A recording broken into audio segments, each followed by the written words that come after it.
Alors nous sommes dans le livre du Rav Charlap Zatzal,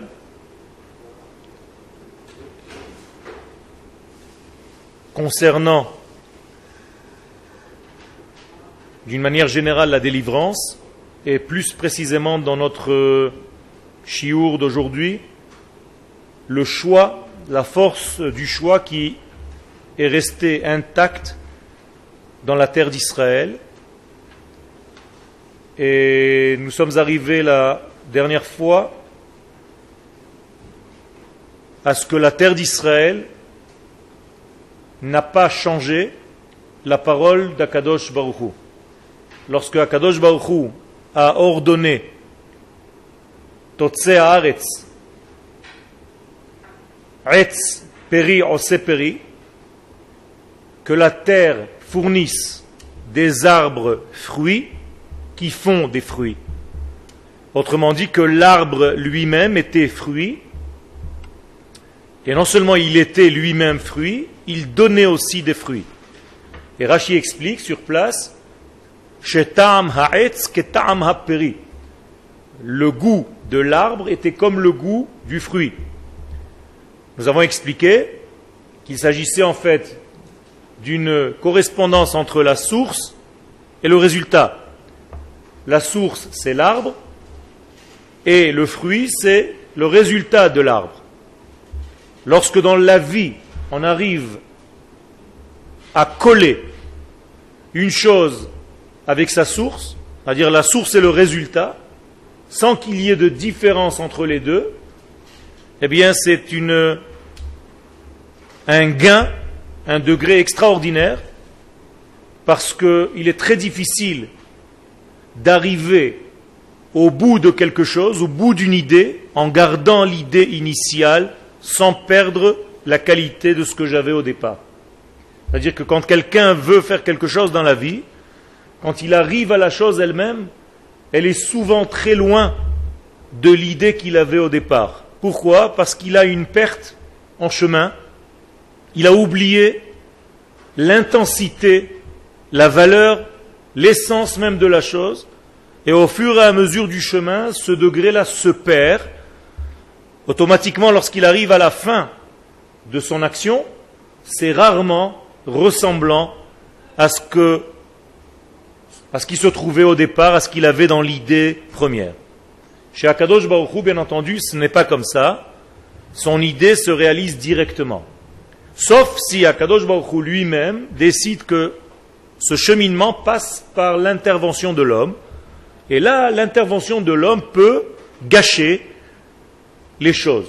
C'est-à-dire que quand Akadosh Baruch Hu dévoile quelque chose, si ça passe par l'intermédiaire de l'homme, bien selon la conduite de l'homme, cette chose-là peut arriver réellement à se dévoiler tel que Dieu l'avait pensé, ou bien si l'homme choisit d'étouffer cette chose-là, ou de la transformer, eh bien cette chose va arriver d'une manière pas tout à fait ressemblante à ce qu'elle l'était au départ.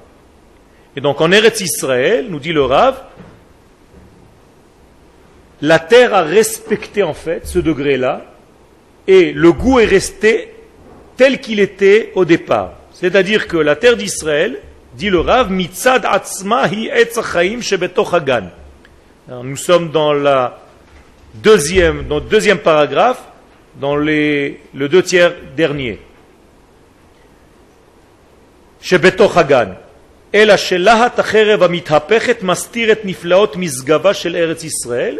Nous avons expliqué que à l'entrée du jardin d'Éden se trouve la fameuse épée qui tourne et qui fait en sorte d'empêcher le retour de l'humanité, donc de Adam Arishon, à revenir vers le jardin d'Éden sans qu'il ait auparavant corrigé la faute. Ça veut dire que notre accès au Gan Eden sera possible lorsque la faute du premier homme aura été corrigée, aura été réparée. Or, le Rav nous dit que Eretz Israël, c'est le jardin d'Éden.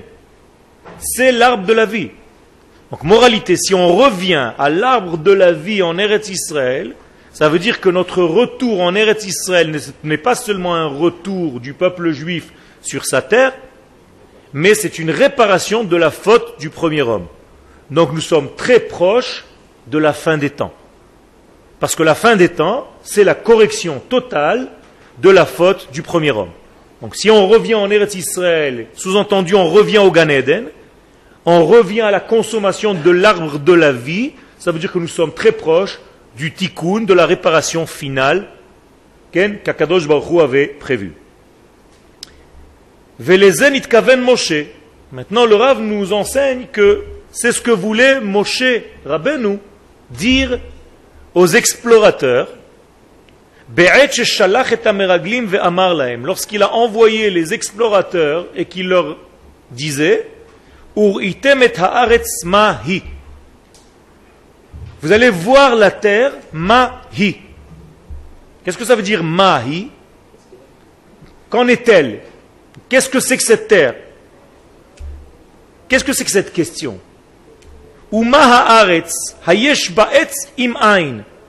Est-ce qu'il y a sur cette terre un arbre ou bien il n'y en a pas? Question simple, vous connaissez une terre, vous, sur la planète Terre qui n'a pas d'arbre? Ça n'existe pas. Il y a toujours un arbre, un arbuste, il y a quelque chose, ce n'est pas une terre, ce n'est pas un pays. Ça peut être un désert, mais Eretz Israël n'est pas un désert. C'est quoi cette question de Moshe Rabbeinu? C'est une question qui n'est pas logique dans le premier sens de la lecture du texte. Donc nous sommes obligés de comprendre la question de Moshe à un autre degré de lecture, pas au premier degré. C'est-à-dire que Moshe Rabbeinu voulait leur demander, Klomar, Sheirou im kvar nidgala be'eretz Israël bechinat etz hachaim. Moshe leur dit à ses explorateurs, est-ce que l'arbre de vie est revenu, a été dévoilé sur la terre d'Israël? Regardez si vous allez le voir quand vous allez rentrer. Je veux savoir, moi Moshe qui suis à l'extérieur de cette terre, si l'arbre de la vie se trouve à l'intérieur. Autrement dit, si nous avons fini le tikkun, si nous sommes à la fin des temps, donnez-moi une information, c'est une information très importante. Ou basée, et en cela, Gila lahem kedushata shel Eretz Israël. Moshe, par cela, par ce degré-là, par cette question-là, précise, nous dévoile à nous, les lecteurs de la Torah, et les explorateurs eux-mêmes, la qualité supérieure d'Eretz Israël. Pourquoi? Parce que dans sa nature, il n'y a même pas besoin d'avoir un arbre. Pourquoi? Tout entière, elle est cet arbre de vie. C'est pas qu'elle a, c'est une terre qui contient en elle un arbre. Non. C'est la terre qui est devenue arbre. Ça veut dire que la terre tout entière est consommable. On peut manger des fruits de la terre, pas des fruits de l'arbre qui pousse sur cette terre. Ki im kale birkat Hashem, kula poria, kula birkat Hashem, kula poria, umevoracha vetam etza vepiria shave. Autrement dit, Moshe Rabbeinu leur dit clairement, vitrazaktem, soyez forts. Pourquoi soyez forts? Klomar im titrazku letaken chet etzadat, renforcez-vous pour faire la correction de la faute du premier homme. Il faut se renforcer pour faire ce tikkun-là. Et si vous arrivez à monter à ce niveau-là, ou lekartem mi peri haaretz, prenez alors, écoutez bien la traduction, mi peri haaretz, du fruit de la terre, pas de l'arbre qui pousse dans la terre. Ça veut dire que la terre elle-même donne normalement des fruits en Eretz Israël. Il n'y a pas besoin d'arbres. C'est les fruits de la terre. Tnuvat haaretz. Donc vous allez prendre les fruits et pas l'arbre. Parce que c'est la même chose en Eretz Israël. Le fruit et l'arbre, c'est-à-dire le fruit et la terre elle-même. Nous avons traduit le dernier cours. Arbre, pas comme arbre, mais comme idée. Etz vient du mot etza. Etza, en araméen itin, qui en réalité se traduit par les mitzvot. Les mitzvot, c'est etzot. Ce sont des conseils, des idées divines qui sont données à l'homme, mais qui appartiennent à Akadosh Baruch Hu pour que l'homme accède à un niveau supérieur dans sa vie. Ça veut dire que l'application des mitzvot, c'est l'application des idées divines. Etza. Et ça, c'est ce qu'on traduit dans un hébreu simple, au niveau du premier degré de la lecture, etz, l'arbre. Donc en réalité, il ne s'agit pas de l'arbre de la vie, mais de l'idée de la vie que tu dois manger. Ou de ce fruit de l'arbre de la vie ou de la vie elle-même.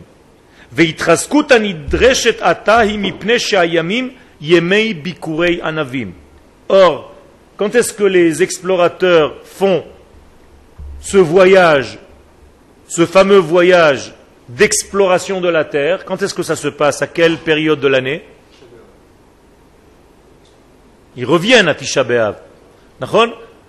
Donc ça veut dire que pendant que je suis en train de vous parler maintenant, les explorateurs sont en train de tourner. Pas revenir, revenir c'est que Tisha B'Av. Quand est-ce que les explorateurs sont sortis? Quel jour ils sont sortis? Quelle date dans l'année ils sont sortis pour faire leur exploration? Non.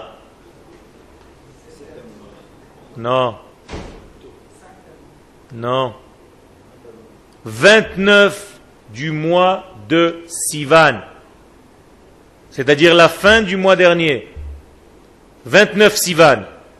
Et ils sont revenus le 8 Av. Et ils ont parlé le mal le 9 Av, c'est-à-dire le 8 au soir. Moralité, ils sont restés 40 jours. Et le 40 au soir, ils ont commencé à parler en mal de la terre d'Israël. Et ces jours-là, pendant lesquels nous sommes maintenant, vous comprenez pourquoi la difficulté dans la période que nous vivons aujourd'hui. À chaque génération, nous avions des difficultés à cette période-là. Bien, ça a commencé quand? Pas seulement avec les Meraglim, même avant. Qu'est-ce qui s'est passé le 17 Tammuz? Avant les destructions et le temple et tout ça, ça n'existait pas encore tout ça. Qu'est-ce qui s'est passé la première fois le 17 Tammuz? Les tables, les premières tables, Moshe les a cassées parce qu'en bas, pendant que Moshe donnait la Torah, Akadosh Baruch Hu donnait la Torah à Moshe, les tables, en bas on faisait le veau d'or. Ça veut dire que depuis la nuit de l'histoire, ce jour-là, cette période-là, est une période où on n'arrivait pas à contenir l'énergie qui s'y trouvait. Parce que, en réalité, hier, avant-hier, c'était le 17 Tammuz. On est d'accord?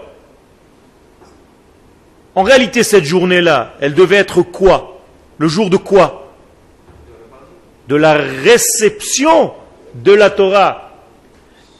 Ça veut dire que, quelle réception de quelle Torah? Celle qui a été dite au mont Sinaï et qui maintenant a été gravée sur la pierre. Qu'est-ce que vous comprenez par cela?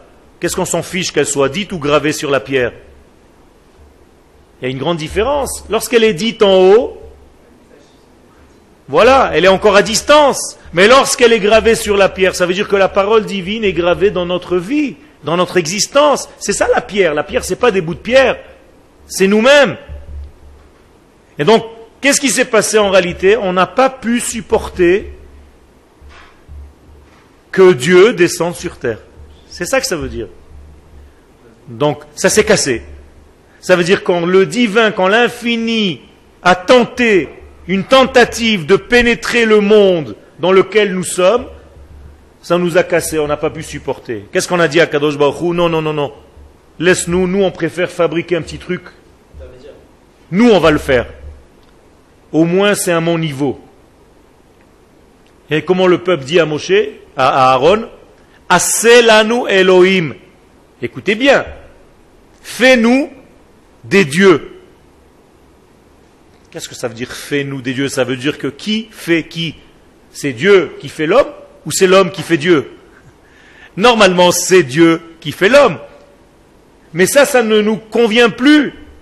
On préfère un Dieu fabriqué main. Non, parce qu'il est plus petit, je peux le mettre dans ma poche. Ça s'appelle de la Avoda Hazara.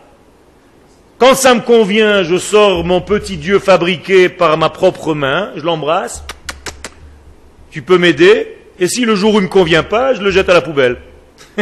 Ça s'appelle de la religion. C'est-à-dire ce jour-là, on est devenu religieux. Bien, mais vadaï, c'est une petitesse. Et la plupart des gens fautent dans cette faute-là. Parce que qu'est-ce que ça veut dire que je ne veux pas que Dieu rentre se graver dans les pierres de ma vie? Ça veut dire que je préfère rester petit. Donc j'ai peur de grandir. Et au niveau psychologique, c'est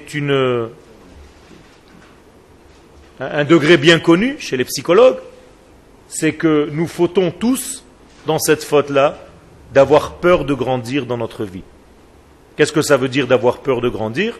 Ben, tout simplement d'avoir peur de te marier, d'avoir peur de devenir papa, d'avoir peur d'ouvrir une société, d'avoir peur d'acheter une maison, d'avoir peur d'investir quelque part. Toutes ces peurs-là, en réalité, ça provient de la même peur première.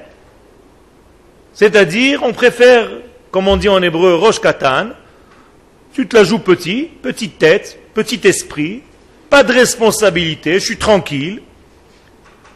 J'ai pas envie qu'on me prenne la tête, c'est trop difficile de commencer à réfléchir pour 8. Imagine-toi, tu as une femme, 5 enfants, il faut que tu commences à réfléchir pour 7 personnes, pour toi et encore 6. Rien que pour moi déjà, j'arrive pas à tranquille. Eh bien, tout ça, ça s'appelle la faute du veau d'or. La faute du veau d'or, c'est pas la faute de fabriquer un veau en or. C'est des bêtises, ça. Il ne faut pas tomber dans cette erreur. La Torah ne se lie pas à ce premier niveau. Attention. Faire un veau d'or, c'est tous les jours, chas v'shalom. Chacun de nous peut fabriquer des petits veaux toute sa vie. Faites attention à ça.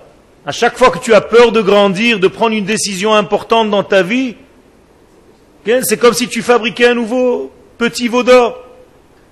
À ta portée, à ton niveau, fabrication humaine. Dieu fabriqué humainement. Ma'aseh yedei Adam, avodah zara, tout simplement.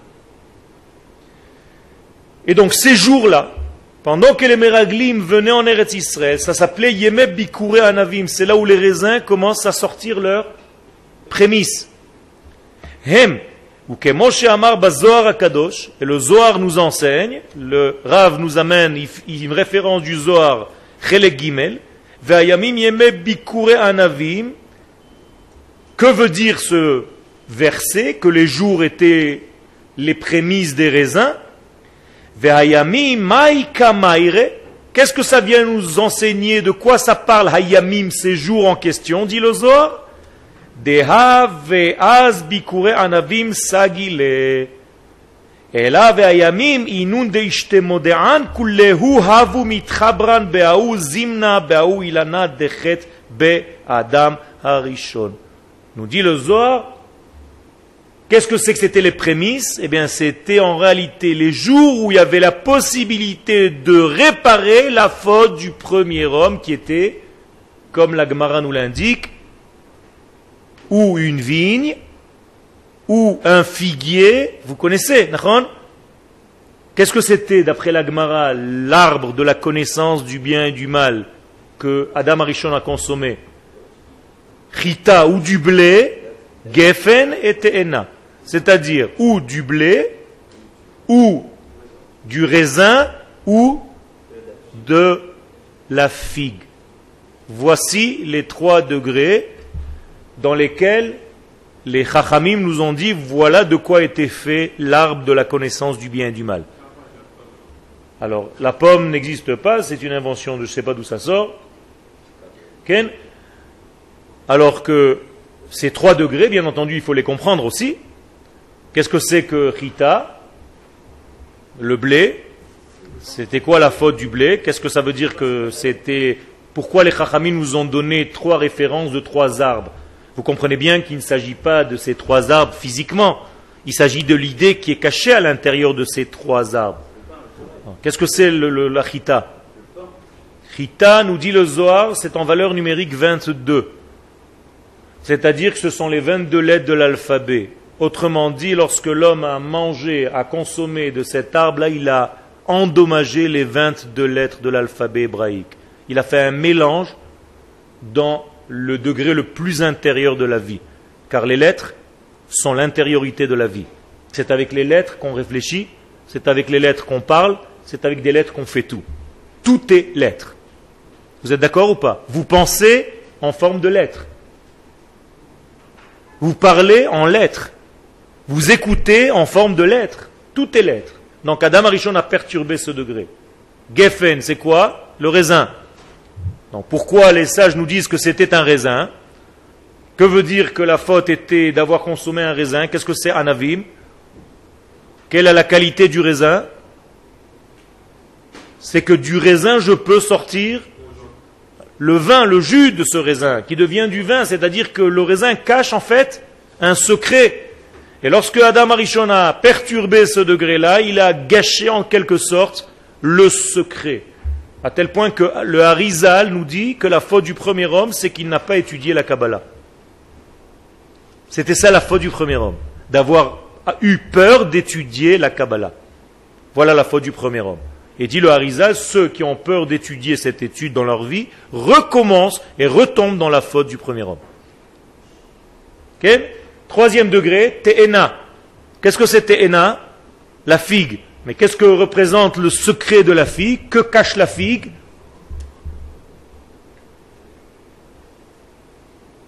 Te'ena, c'est-à-dire un désir de recevoir. Ten.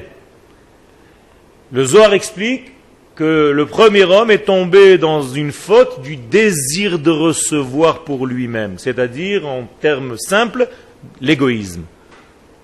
Alors que donner à l'autre, c'est etena, je donnerai, et pas tena. Donc je dois donner, je dois octroyer, je dois faire passer, je dois propager, et ça c'est le tikkun. Quand tu penses seulement dans un seul sens, tu ne penses qu'à recevoir pour toi-même, tu es déjà en train de tomber dans la faute. Donc une autre facette de la faute, l'égoïsme. Vous avez compris? Donc nous avons trois manières de voir la faute du premier homme. Premier degré, c'est d'avoir perturbé en fait toutes les lettres, donc l'intériorité de la langue, donc la vie. Deuxièmement, d'avoir perturbé le secret de la vie, qui revient en même. Et troisièmement, d'avoir perturbé le désir de partager, c'est-à-dire de devenir un égoïste avec un désir de recevoir, ce qui revient, ça aussi, en même que le reste. Parce que les secrets de la Torah, c'est justement le savoir partager. Alors que le sens premier de la Torah, c'est savoir recevoir seulement. Et donc tous ces degrés-là ont un point commun, le désir de recevoir, donc voir la vie avec un bas niveau, et ne pas voir la vie avec son niveau intérieur. Vous êtes avec moi ou je vous planais? Ça va? Ok.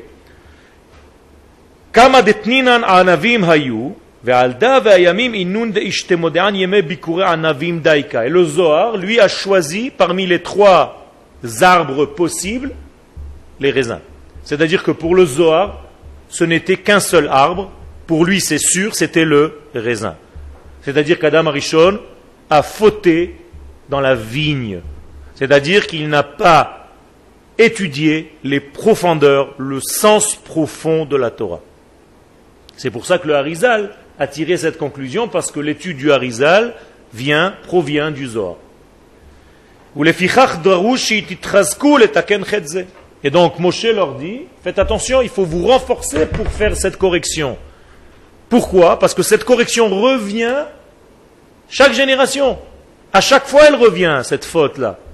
Il faut se renforcer pour pénétrer l'intériorité de la Torah. Si tu te laisses aller au premier niveau de la Torah, on va te faire peur. Jamais tu accéderas au sens secret de la Torah, au sens profond de la Torah. Donc tu vas retomber dans la faute. Et pourquoi il faut rentrer dans le secret de la Torah? Tout simplement parce que quand tu rentres en Eretz Israël, la terre d'Israël, c'est la terre des secrets. Il n'y a pas ici Oroth.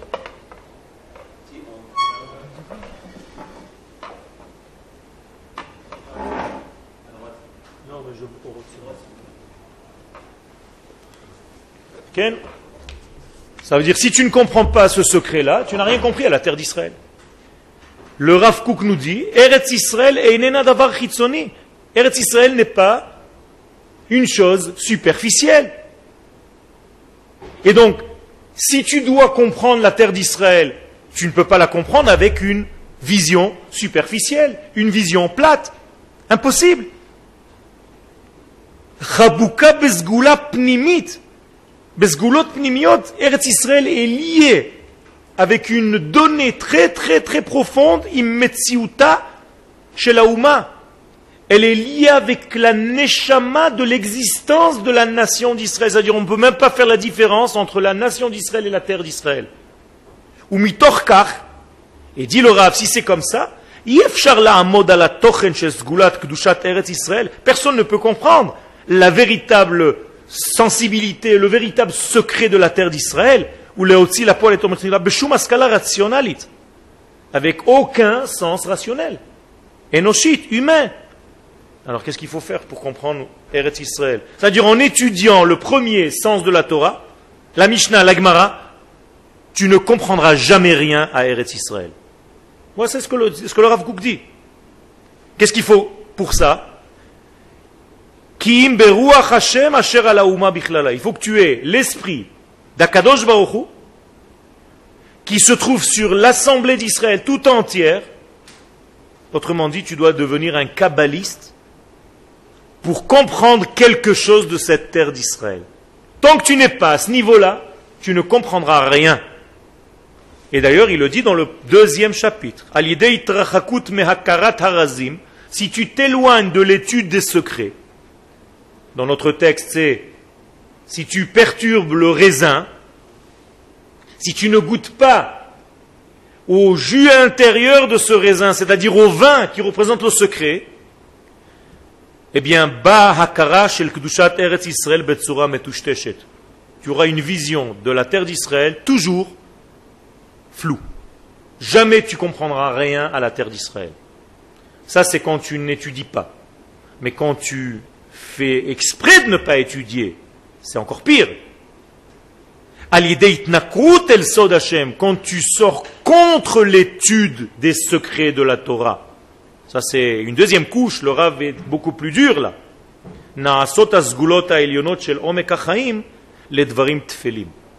Tout te paraît fade, tout te paraît normal, bidon, il n'y a rien de spécial dans cette terre plus que quelque part ailleurs. Au contraire, il te dit, au contraire, tu vas plus avoir le plaisir de vivre en dehors d'Israël qu'en Eretz Israël. C'est-à-dire, en dehors d'Eretz Israël, va trouver grâce à tes yeux et tu ne comprendras rien à la terre d'Israël. Conclusion, c'est une seule chose qui fait la différence. L'étude profonde ou l'étude superficielle. C'est tout. Donc comprenez bien que les gens qui n'ont pas de lien avec cette terre d'Israël, c'est tout simplement parce qu'ils ne veulent pas pénétrer l'étude de la Torah dans son sens le plus profond. C'est de là que ça provient.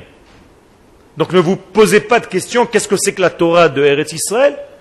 Vous avez la réponse ici. La Torah d'Eretz Israël, c'est le Zohar. C'est-à-dire qu'il faut que chacun de nous aspire un jour à faire dans son étude rentrer cette partie-là de l'étude, bien entendu avec tout le reste. Mais chas v'shalom, ne pas laisser cette étude en dehors comme si c'était loin, donné à des gens, interdit à tout le monde. Chas v'shalom. Faire très très attention, c'est une partie de la Torah, il faut l'étudier. Surtout lorsque le peuple d'Israël revient sur sa terre. Sinon, on ne comprendra rien à cette terre-là et à ce qu'on est venu faire ici. Okay. Il y a des gens qui ne sont pas faits pour étudier le Zohar, alors qu'ils ne sont jamais de leur vie qu'est-ce que c'est. Alors toi, tu es fait pour ça, il faut que tu fasses ton étude pour arriver à ce degré-là. Ne pense pas à ceux qui ne le sont pas.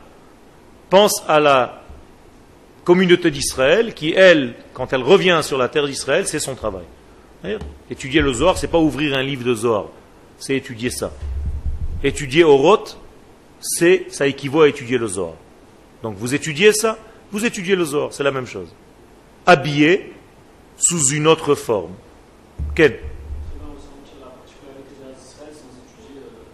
Non. Non, impossible. Impossible. Quel? Tu sais pas. D'où tu sais? Tu les connais tous? C'est ton test. À chaque fois que tu serres la main à quelqu'un, tu lui dis tu étudies le Zohar. Peu importe. Encore une fois, ils n'ont pas ouvert le livre, mais ils ont ouvert un livre qui, sous un autre vêtement, dit les données et les notions du Zohar. C'est pas le nom Zohar. Okay? Ce livre, il n'y a pas marqué Zohar dessus. Mais quand tu rentres à l'intérieur, ça ne parle que de ça. Okay? C'est tout. Tout ce que le Rav Kook a écrit, c'est du Zohar. Tout ce que le Baal HaTanya a écrit, c'est du Zohar. Tout ce que le Rav de Breslev a écrit, Rabbi Nachman, c'est du Zohar. Alors ils sont où? Moi, au contraire, à chaque fois que je serre la main à quelqu'un, il a étudié. Alors on ne fréquente pas les mêmes personnes. Tout le monde étudie ça aujourd'hui, sans le savoir.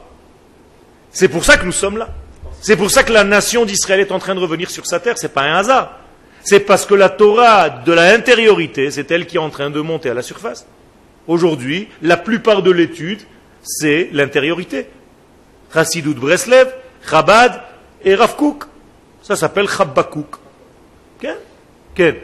Alors, c'est quoi le. Il y a Zohar et Zohar, il y a deux Zohar. Non, il n'y a pas de Zohar. C'est un. Comment on demande à un Rav si on a 40 ans si on peut étudier Zohar? Quand tu ouvres le livre du Zohar en lui-même, tu ne comprendras rien.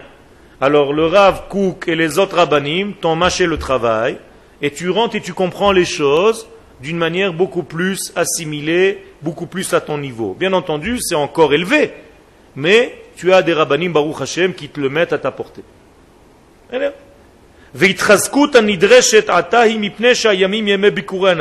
Donc le Zohar nous explique tout ce degré-là. C'était ça la faute du premier homme. 3 lignes avant la fin du deuxième paragraphe. Moi, ce que je vous demande, dit Moshe Rabbeinu, si déjà vous rentrez sur la terre d'Israël, c'est de corriger la faute du premier homme. C'est ça mon but. Et d'ailleurs, c'est ça notre but à nous.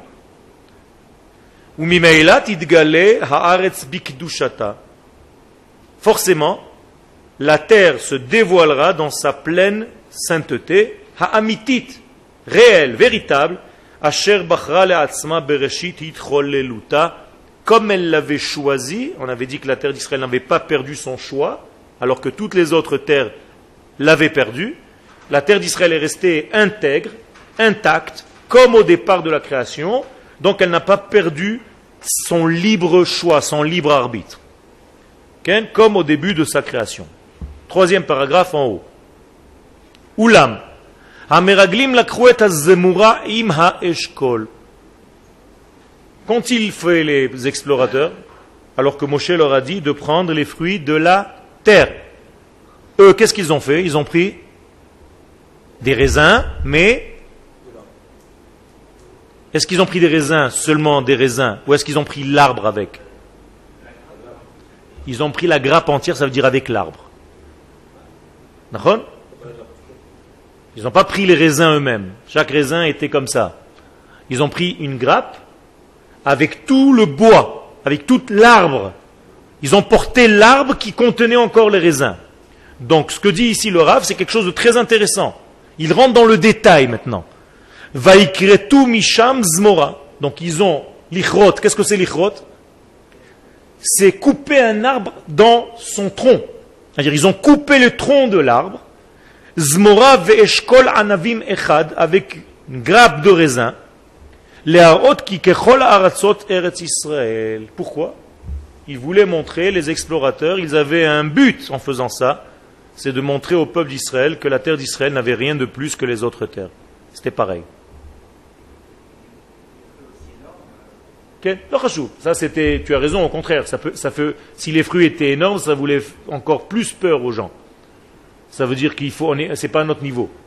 Des fruits sont trop forts pour nous, ils sont trop grands pour nous, ça veut dire que cette terre appartient à des géants. Donc c'est encore pire. Toi tu le vois avec un bon œil, tu te dis avec des fruits comme ça c'est magnifique. Eux non, dans leur idée c'est de montrer combien cette terre est complètement disjonctée. Elle n'est pas normale cette terre, elle est faite pour un autre style de vie. C'est fait pour des géants, c'est pas fait pour des gens comme nous. Regardez un raisin, ce que c'est. Alors je vous dis pas une pastèque. Bien, vous comprenez, si le raisin il est déjà comme ça, qu'est-ce que c'est une pastèque? Alors les gens ils se sont dit, c'est pas une terre pour des humains. Donc ils ont voulu faire peur aux gens. Et donc, comme le fruit n'a pas le même goût que le tronc, eh bien, c'était une preuve que la terre d'Israël était comme toutes les autres terres. Parce que les autres terres, on a dit que le fruit et l'arbre n'ont pas le même goût. Eh bien, même en Eretz Israël, c'est pas le même goût. D'accord ? Ça veut dire quoi? Si je vous apporte un fruit avec la branche, mangez la branche, vous allez voir, vous allez vous étouffer. Il n'y a pas de goût du fruit. Dans la branche du raisin, tu ne manges pas un raisin. Eh bien, c'est ce qu'il voulait dire aux gens. Vous voyez?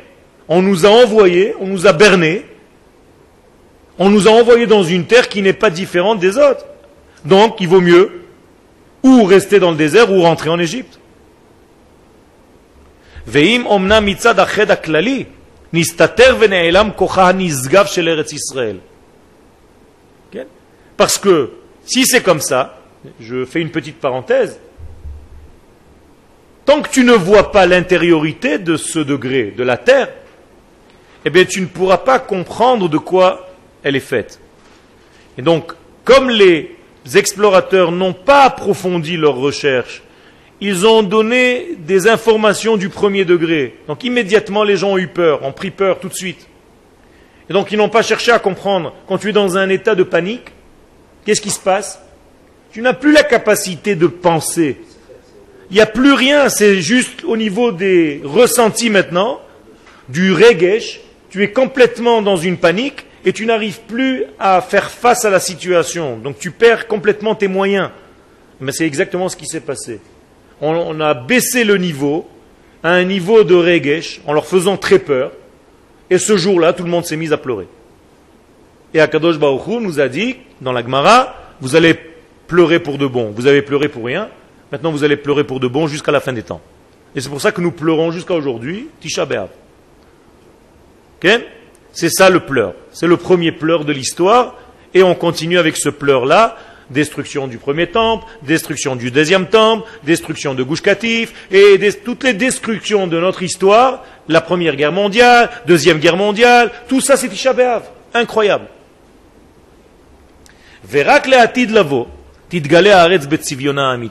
Donc jusqu'à la fin des temps maintenant, tout ce programme a été reporté en fait jusqu'à la fin des temps. C'est-à-dire tant qu'on ne sera pas à la période de la fin des temps, nous, Baruch Hashem, on a la chance d'être déjà, nous sommes à la fin des temps, mais jusqu'à la fin des temps, on ne pourra pas comprendre le secret de cette terre d'Israël. Aujourd'hui, grâce à l'étude profonde, nous commençons à comprendre les secrets de la terre d'Israël. On commence à comprendre que ce n'est pas une terre comme les autres. Et si tu veux la comprendre, ce n'est pas avec ton niveau rationnel cohérent que tu peux comprendre cette terre. Ici, c'est de l'ordre du surnaturel. C'est quelque chose d'autre. Qui n'est pas applicable ailleurs. Tout ce qui marche ailleurs ne marche pas ici. Ce sont d'autres données. בכל זאת, גם עכשיו בשעת חורבנה יש לה הטבע הזה לגדל את יבולה על ידי האמונה בחיי העולמים. Et malgré tout, dit le Rav, Harlap, si on avait la émouna comme on devait la voir, comme on doit la voir, eh bien même avant la fin des temps, on devrait arriver à voir la qualité intérieure de cette terre. À tel point que si tu commences à faire des efforts et à planter sur cette terre, va te pousser ici des fruits et des légumes comme nulle part ailleurs dans le monde. Ça, c'est dit il y a 70 ans. Aujourd'hui, on voit qu'ils avaient raison. Ça veut dire qu'aujourd'hui, les fruits et les légumes d'Eretz Israël sont à un niveau extraordinaire. Il n'y a pas au monde une qualité comme la nôtre. Baruch Hashem. Avec un goût, pas seulement une beauté. Tu peux avoir de grosses poires qui font 1 mètre d'envergure, mais qui n'ont aucun goût. Ici, les raisins, les fruits, reviennent tout doucement. Plus le peuple va revenir sur sa terre, plus le goût des fruits va revenir. Ça va ensemble. C'est ça qu'il faut comprendre. C'est que la terre d'Israël n'est pas loin de l'étude qu'on est en train d'étudier. Si ça ne montre pas une correspondance, ça veut dire que notre étude est fausse. C'est-à-dire si maintenant je quitte cette étude et je vais au marché de Jérusalem et je goûte les fruits, et les fruits ne sont pas bons, ne sont pas beaux, ne sont pas en abondance, ça veut dire que tout ce que je vous ai dit dans ce cours est faux. Mais c'est le contraire. Baruch Hashem. On voit une abondance, il n'y a jamais eu une chose pareille, jamais. Et ça, c'est au fur et à mesure que le peuple est en train de revenir sur sa terre. Et donc la Gemara nous dit, dans le Talmud de Jérusalem, Ken ma'amin vezorea. Il faut avoir la émouna et il faut planter, et tu verras que la terre te donnera multiplié par je ne sais pas combien, qui n'est pas en réalité par rapport à ce que toi tu as fait. Tu plantes un petit arbre ici, il va te donner des tonnes de fruits, alors que tu te demandes même comment il y a autant de fruits dans un arbre aussi petit. C'est ça la bracha d'Eretz Israël. Demander à des cultivateurs en Eretz Israël, incroyable. Et pendant la Shemitah, c'est encore le double.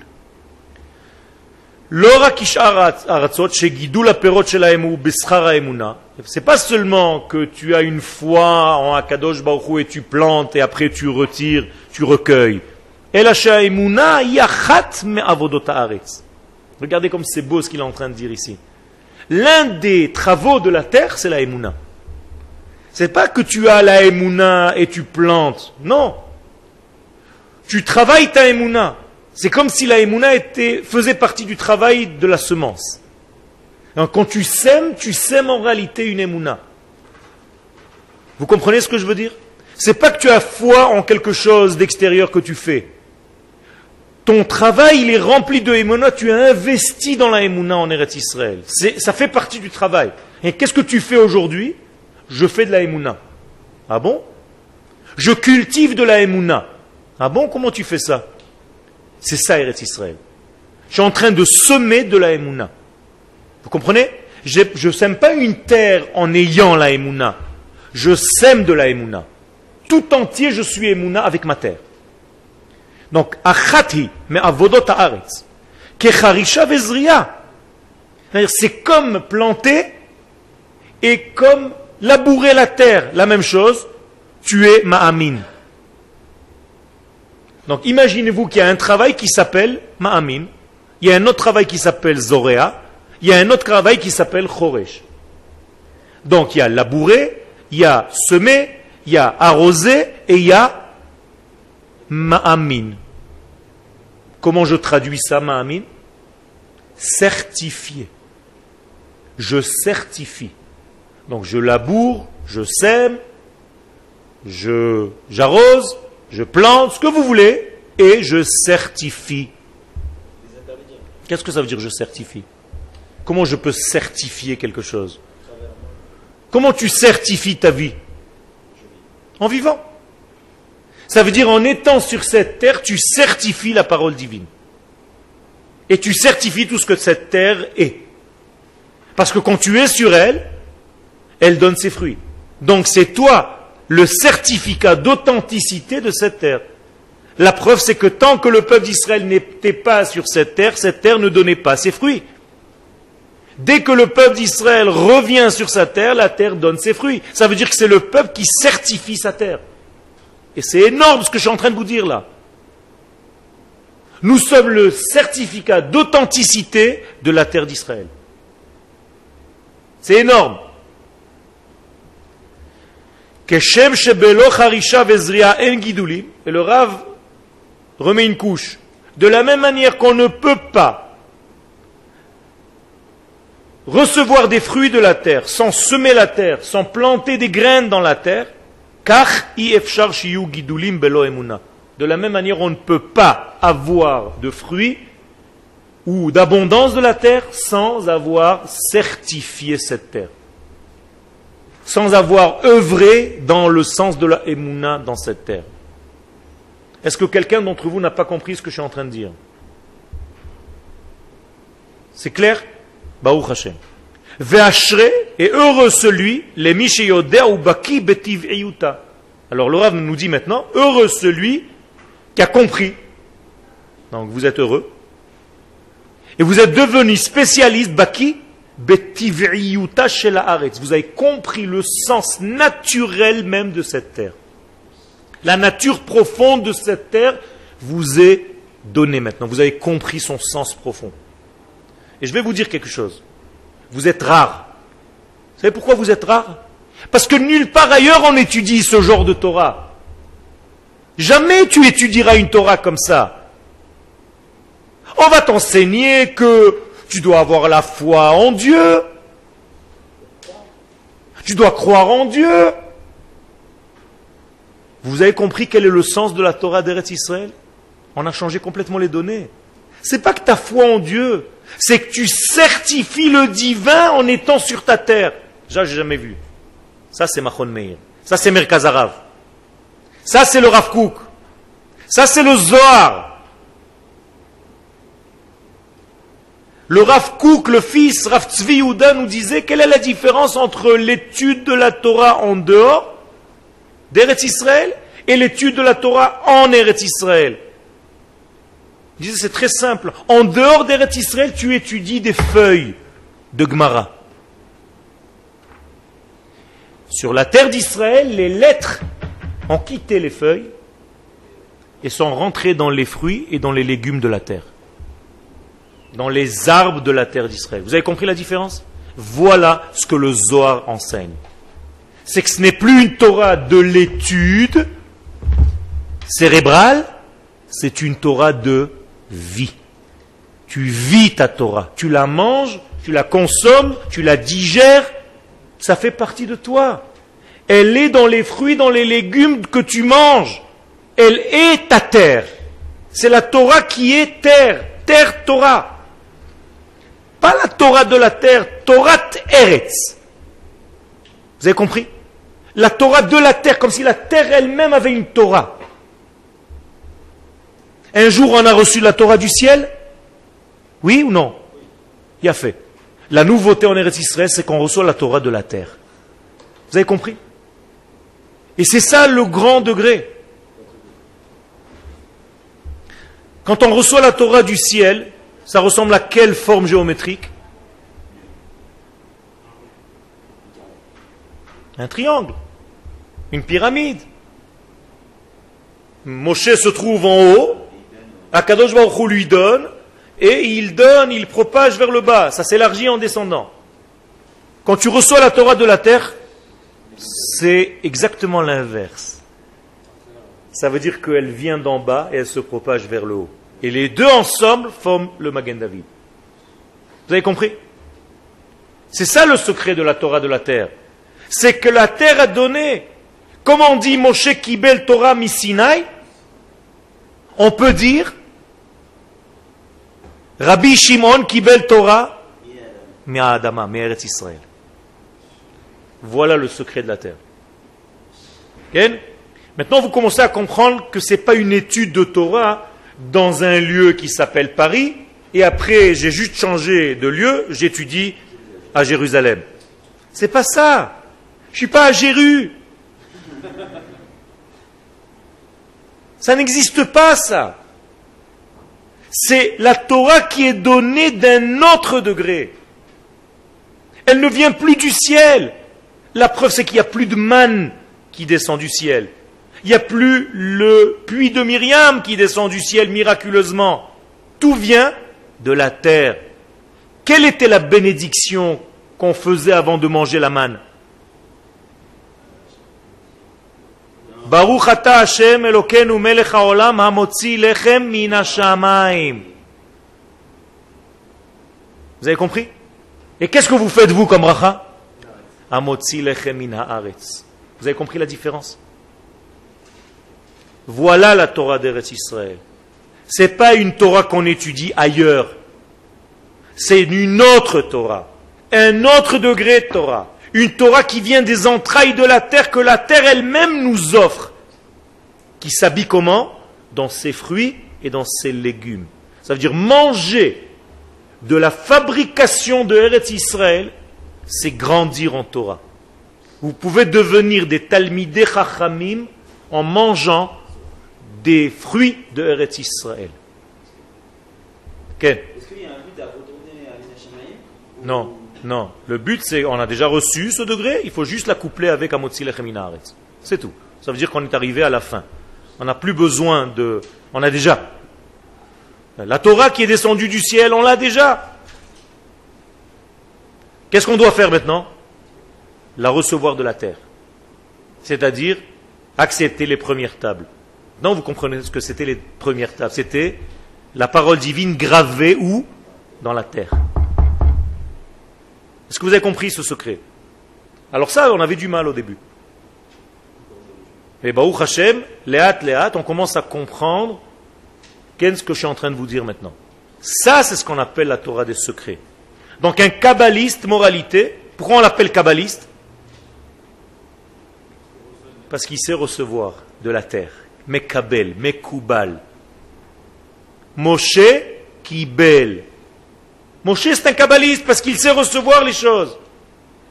Et ceux qui vivent en Eretz Israël, et comme dit le Rav, et qui savent recevoir la Torah de la terre, c'est-à-dire de l'énergie que la terre procure à l'homme, alors là c'est une autre Torah. Un autre degré de Torah. Un jour j'ai vu sur le petit hebdo un Rav qui n'habite pas ici qui disait « Je ne comprends pas de quoi ces gens-là parlent en parlant de la Torah d'Eretz Israël. C'est la même Torah. Un coup je l'étudie à Paris, un coup je l'étudie ici. Non monsieur, le rabbin. C'est pas ça. Tu n'as pas compris, c'est pas un déplacement territorial. Je ne suis pas en train de te parler de ça. Bien sûr que si c'est ça, c'est ridicule. Je suis en train de te donner une autre notion. Il faut que tu l'intègres, cette notion, parce qu'elle ne passe plus par la logique, par l'étude cérébrale. Elle passe par la vie, tout simplement. De la même manière que tu respires et que tu vis, mais quand tu nais sur cette terre, quand tu marches sur cette terre, tu reçois sa neshama. Noten neshama la'am aleha, dit le prophète. Il donne à Kadosh Baruch Hu la neshama à ceux qui marchent sur cette terre. Au fur et à mesure que tu marches, la neshama rentre en toi. D'où elle rentre? De la terre. Alors si vous voyez toutes les religions, d'où est-ce que les choses viennent chez les religieux? Du ciel. Regardez les tableaux du Moyen-Âge, l'étoile de maître du Moyen-Âge, qui a toujours la béatitude, ils ont la bouche ouverte, et ils regardent vers le ciel comme ça. Tu les vois comme ça. Dans toutes les positions, il y a des...